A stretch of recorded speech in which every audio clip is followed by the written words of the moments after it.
welcome to the Cousins channel. Luke's not here. We don't know why, but we told him we were going to come make a video, and he didn't come. Instead, we have Monkey Man. Today, we're going to be teaching you how to make a cat toy. So you're going to need a plastic egg and a bell.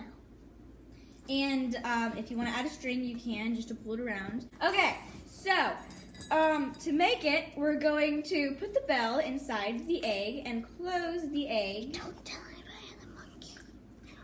And then I'm a monkey. you're going to, if you wanted to add the string, you could add it and just put it inside, but we don't have a string right now, so it's really kind of hard to demonstrate that.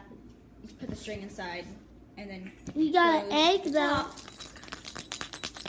Onto the string. This is how it looks like when you're done, and before you add the duct tape, you add the string.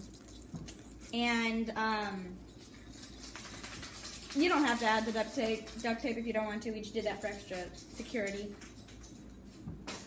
Go get a snowball. I think we're done now. Thanks It's for for watching the Cousins channel. channel.